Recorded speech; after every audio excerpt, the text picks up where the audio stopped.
Hey, what's up everyone? Amedio602 here, and I just wanted to drop you guys a real quick video here. Really, I just want you guys to know I am alive and well. I know it's been a couple of weeks since I uploaded anything.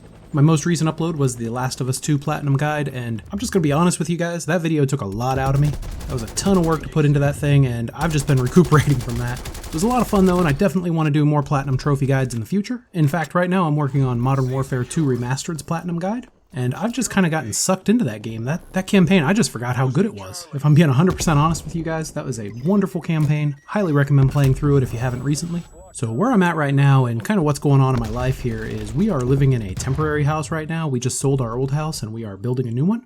And because we're in this temporary house, I just don't have the equipment at hand as conveniently as I'd like. So it just makes recording a little bit more difficult, which means I'm not going to be producing quite as many videos for you guys as I would like to. But don't worry, before the end of the year here, we're going to get moved into the new place and I'm going to be cranking out even more than ever before. And the new place is actually going to have a dedicated recording studio in it. So if you'd like a tour of that room once it's up, let me know in the comments down below. In addition to my own personal status update there, I'd also like to talk just a little bit about the status of Warzone as well as Call of Duty Cold War.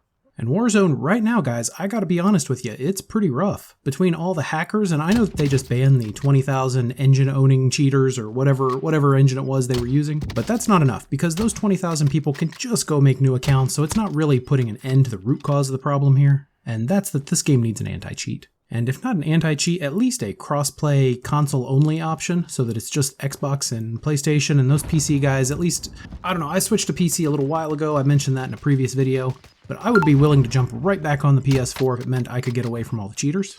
With the Season 6 update, there was a pretty significant bug in the new subway system, which I don't know how that even got released in its state because they specifically said this is not going to take you to the gas, but then it takes you into the gas anyway and you just die.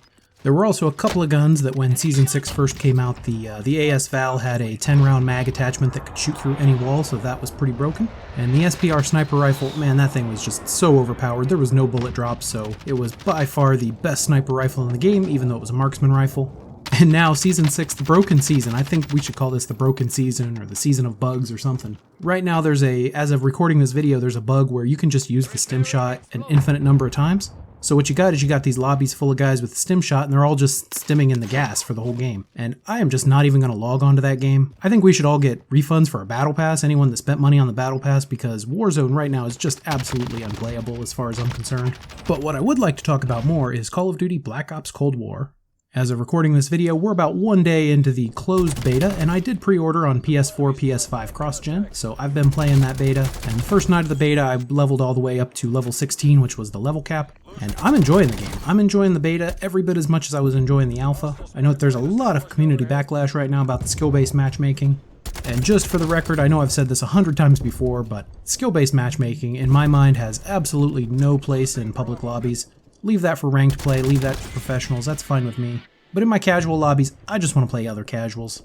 And I feel like the skill-based matchmaking, and again this is after just one day of playtime, so all these opinions are subject to change, but I feel like the skill-based matchmaking is a lot stronger when you're playing as a group. I played a couple of games solo, I didn't feel like there was a whole lot of thick skill-based matchmaking. But again, that's just a very small sample size, so I don't know, I could be wrong about that. I really hope I'm not, and I really hope that Treyarch nails down this skill-based matchmaking thing. Because I see skill-based matchmaking kind of like these new customer exclusive that you see from cell phone companies, internet providers. Hey, $19.99 a month for the first 12 months, and then after that we're going to jack it up to $100 a month.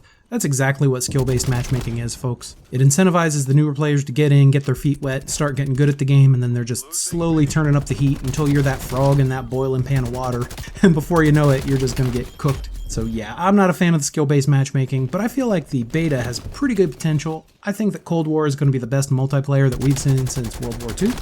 Right now, a couple things I would like to see in the beta personally is I feel like the sniper rifles are way too powerful and yet way too weak at the same time. And let me explain what I mean by that. Because when I'm using this Pellington, I see a ton of hit markers. It's a bolt action rifle, you shouldn't be getting a whole lot of hit markers, those should be kills. But at the same time, the aim assist shouldn't suck you in like a vortex to give you a free hit marker. So I'd like to see a buff and a nerf there. I say get rid of the aim assist for the snipers, increase the damage, make it that real high skill, high reward weapon that we've seen in the past. I also feel like the subs are just a little bit too strong. I feel like they can reach out just a little too far and kill people at long ranges. The assault rifles I think are in a pretty good place. I'd be okay if the time to kill had a little bit of an increase, so that would be less damage per bullet, which gives you a little bit more of a gunfight and a little more time to react when you get shot in the back by, you know, whoever's sitting in the corner. As for the score streaks, I was really skeptical about that score streak system at first, where you've got the, I don't know if you want to call it support-based streaks, but the fact that the streaks don't reset when you die. I was real skeptical about that at first, and I think right now I'm okay with it, except I think we need to do something about the cooldowns. You've got everyone running UAVs, and it could just be because it's the beta and everyone's got a UAV right now. But I feel like a 60-second cooldown for UAVs is just a little bit too fast. I'd like to see that changed back to 90 seconds. And some of the other streaks I think are going to need some tweaking, but hey, it's a beta, you've got some tweaking and tuning passes to go through, and that's totally fine, totally expected. But one more thing I wanted to talk about before I get off today is I want to talk about the aim assist on controller. So I played the alpha about 60% with keyboard and mouse and about 40% with controller. By the end of it, I switched over to the controller, and I haven't even tried the keyboard and mouse in the beta yet. In the alpha at least, the aim assist was so strong on the controller, like you can feel it sucking in your aim and giving you a free hit. So I think the aim assist is just a little too strong on controllers, and I say that both from a keyboard and mouse player's perspective and from a controller player's, because I've had times in this game where there are two guys on my screen and I'm trying to aim at, say, the guy on the left, but the aim assist is pulling me toward the guy on the right, and I can't beat the aim assist, so I feel like it's fighting me a lot of the times, even as a controller player. So I'd like to see the aim assist turned down just a little bit, and those are tunables, those are things that should be easy to tweak. But I think this year Treyarch has cooked up a winner. As long as we can take care of the skill-based matchmaking and just make a few other minor tweaks, I think we're gonna have a good year for Call of Duty. But those are just my opinions. I'd like to know what you guys think in the comments down below. Do you think the Cold War multiplayer will be better than Modern Warfare? Or do you think Modern Warfare will be the game to play in 2021? Let me know in the comments down below. If you enjoyed the video, don't forget to hit that thumbs up button because it really helps me out. And as always, thank you very much for watching.